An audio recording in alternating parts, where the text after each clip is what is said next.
Chicago's Morning Answer continues next on AM 560, The Answer.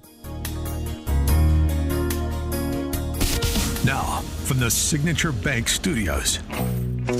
Only the biggest stories, only the biggest guests, and only the biggest opinions. This is AM 560, The Answer. Top of the morning, Dan and Amy. If you thought UAW boss Sean Fain or Teamsters boss Sean O'Brien, are they all named Sean? Are they all Irish? If you thought that they had a poor bedside manner, if you were tired of listening to their, thuggish Workers of the World Unite routines, meet Harold Daggett. Harold Daggett is the boss of the International Longshoremen's Association. 45,000 strong who are on strike, as everyone knows at this juncture. Daggett, and by the way, everything I know about longshoremen, I learned from watching The Wire and reading Eric Hoffer. So I'm not saying I know a lot, but I do know math. Anyway, here's Harold Daggett talking about the strike and what's going to happen if the longshoremen don't get what they want. These people today don't know what a strike is. Right. When my men hit the streets, from Maine to Texas, every single port will lock down. You know what's going to happen? I'll tell you. First week, be all over the news every night, boom, boom. Second week, guys who sell cars can't sell cars because the cars ain't coming in off the ships. They get laid off. Third week, malls start closing down. They can't get the goods from China. They can't sell clothes. They can't do this. Everything in the United States comes on a ship. They go out of business. Construction workers get laid off because the materials aren't coming in. The steel's not coming in. The lumber's not coming in. They lose their job. Everybody's hating the longshoremen now because now they realize how important our jobs are. Now I have the president screaming at me, I'm putting a Taft-Hartley on you. Go ahead. Taft-Hartley means I have to go back to work for 90 days. That's a cooling off period. Do you think when I go back for 90 days, those men are going to go to work on that pier? It's going to cost the company's money to pay their salaries. Well, they went from 30 moves an hour maybe to 8. They're going to be like this. Who's going to win here in the long run? You're better off sitting down and let's get a contract and let's move on with this world. And in today's world, I'll cripple you. I will cripple you, and you have no idea what that means. Nobody does. Yeah, that guy, Harold Daggett, wasn't he in The Departed? I don't know. But he makes about close to $1 million a year. He just sold his 76-foot yacht. He drives a Bentley. And he was acquitted on RICO charges. Get this, Dan. After the main witness against him, mobster Lawrence Ricci, was found decomposing in a car trunk in New Jersey. Yeah, he'll rearrange your face for you and put you in a car trunk too, as the case may be. Although we do live in an accident-prone society, so you never know. Wow. I understand. What Harold Daggett is rejecting, he rejected on Monday, a 50% wage increase over 6 years. The association is seeking a 77% increase over 6 years, to raise the base hourly rate for a dock worker to $69 an hour. Anybody else getting that kind of raises? I mean, I haven't seen numbers like that since I was looking at the CPS demands. I mean, who do these guys think they are? Chicago public school teachers? $50 billion and 3 cents. Something else, too, about the longshoremen and how the ports work. From somebody who knows more about this than just from watching The Wire, reading Eric Hoffer, that is involved in transactions that automate the ports. That's what they're worried about. He tells me one aspect of the strike no one will talk about has to do with automating the ports. In point of fact, there was a container handling operation that Harbor Freight built in Joliet back in 2020 that he describes as amazing. He also says all the ports in the U.S. have double-digit shrink, which means theft. The ports in New York and New Jersey are the worst in the world. Only about 80% of the loads make it to their destination. Wow, 20% of theft. That's quite simple. That's quite something. He goes on to say these union guys are geniuses at figuring out ways to steal goods, billions annually. If the ports were to be automated, it will reduce the labor demand. The big impact will be that automation will completely hamstring the black market network. The government has turned a blind eye to this, and guess who runs the ports and the unions? Well, some of Harold Daggett's former friends who found their way to a trunk. Anyway, this. Wow, that's fascinating. It's watch The Wire, actually, which it's dramatic, but I think there's a lot of truth to that season of The Wire that focuses on the port in Baltimore. Anyway, I mean, the larger discussion is about the crippling impact that Harold Daggett is intending on to inflict on America, unless he gets his $69 an hour for his guys, so that they turn a blind eye to his yachts and Bentleys. For more on all of this, we're pleased to be joined by Steve Moore, economist, author of the just released, pick it up, The Trump Economic Miracle and the Plan to Unleash Prosperity Again, which is co-authored with his buddy Art Laffer. Steve, thanks for joining us. Appreciate it. Good morning, guys. And by the way, Amy, I think you nailed it. This listening to your dialogue about what's happening with the ports, it's right. Maybe this is going to be Godfather Ford. Does Francis Ford Coppola have a new movie coming out? No, he's making wine these days. Yeah. But here is the thing. Look, I agree with everything you just said, Dan and Amy. But I think really, one of the big villains here, in addition to these dock workers who are really, I mean, by the way, you need $69 an hour these days to be able to afford to go to McDonald's. Don't you understand that?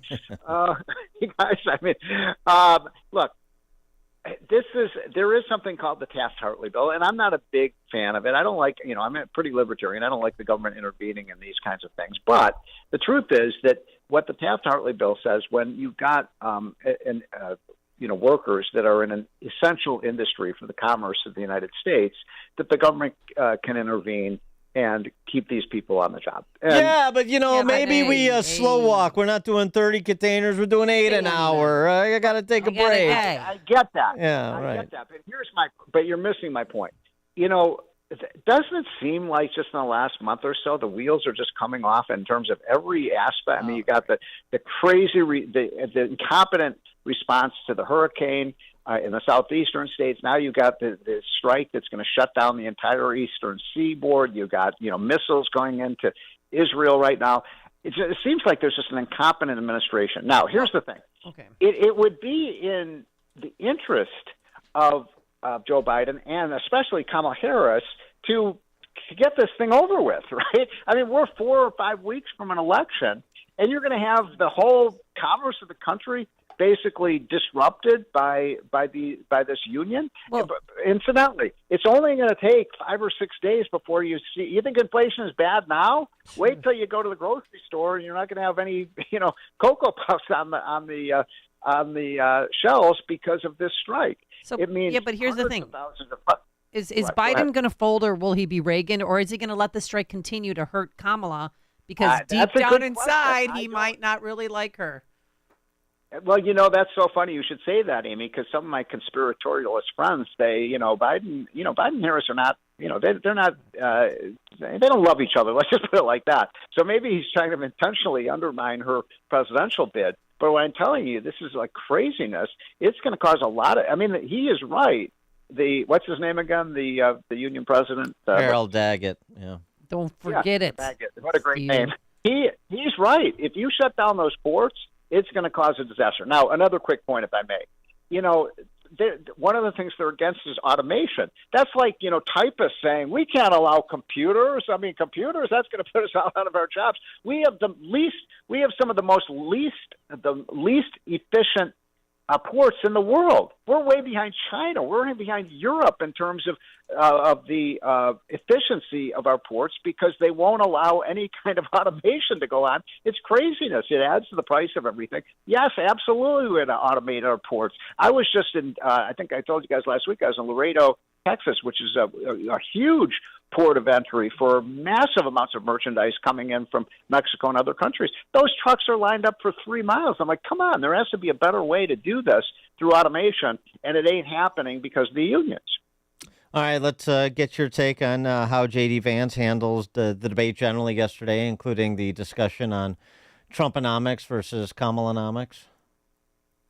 Look, I mean, I think everybody agrees it was a fantastic performance. I'd give him an A-. I thought he was excellent, both in his persona and, he's a really smart guy, let's face it. And Tim Walz, I've kind of felt a little bit sorry for him. He was outgunned. And the problem for Tim Walz, frankly, is that, he's been done a really bad plan. He has to sit there for an hour and a half and defend Bidenomics. And I thought one of the most effective things J.D. Vance did, and Republicans, if they want to win the election, have to say this over and over again. What is this? Have you guys noticed that Kamala in her speeches keeps saying it's time to turn the page? Turn the page. Yeah. They wrote the book. It's their book. Well, they're acting like Trump is the incumbent and they're the incumbents. I know, exactly. And so, I thought he was very effective at saying, look, you're complaining. Yeah, Americans do think everything's going in the wrong direction, and you've been in charge for the last 3 3/4 years. So how in the world is she going to, quote, turn the page with all these new policies when they've been in power for the, 3.5 years, and they have done nothing on inflation. They've done nothing in terms of helping incomes. They've done nothing to control the border. So it's a leap of faith, to say the least, to think, Kamala is going to come in and she's going to fix everything. And I thought he was very effective at that. So this plan to unleash prosperity again that you co-authored with Art Laffer, does this have Trump approval, or are you going to get Project 2025'd?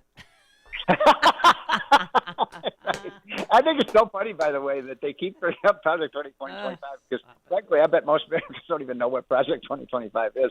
But I will tell you one funny story. So Laffer and I went to see Trump, a couple months ago, and told him about the book and how it kind of what the book does is really compare the Biden performance on the economy with the Trump performance. It's very analytical. It just says, look, on every single measure, the economy, as J.D. Vance said very effectively last night, on every single measure, the economy was much, much better when Trump was president than it is now.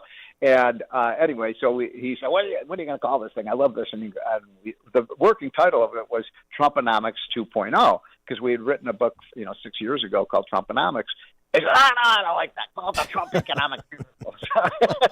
That's how we came Not grandiose enough. Yes, right. Yeah. Exactly. Yeah.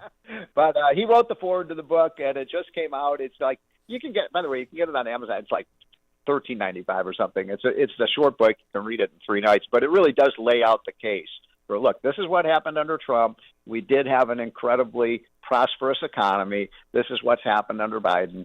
And people can make up their own minds. But to think that somehow, let me put it like this, to think that if you vote for Kamala Harris, you're voting for change, you need your head examined. No, you're not. You're just voting for 4 more years of chaos.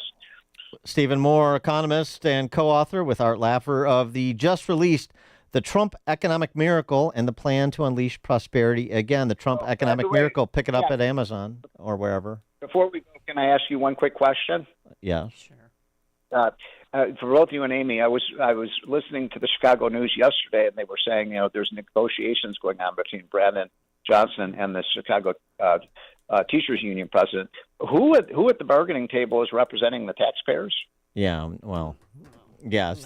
Pedro, yes, the right. CEO. That's one of those rhetorical questions I've heard so much about. That's funny. That's cute. I just think it's comical. Yeah. It's comical. And you've got 2 union representatives, basically bargaining on what the pay is going to be for the union. Yes. Unbelievable. 2 wolves and the absent sheep deciding what to have for lunch. I got it. Steve Moore, thanks for joining us as always. Appreciate it. See you guys. Thank Have a great you. week. Yep, you too. And he joined us on our turnkey.pro answer line. It's what Chicago is talking about. It's Chicago's Morning Answer with Dan and Amy on AM 560. The Answer. Oil investments involve a high degree of risk and actual results may vary. Limited time left. Are you ready to seize a unique investment opportunity that could save you in taxes for 2024 and help you secure your financial future? Goldman Sachs predicts oil to remain in the $70 to $100 range. So why not invest in the uptrend now? That's the sound of a producing oil well and the sound of a smart investment. If you are an SEC accredited investor with at least $100,000 in liquid assets, you can take advantage of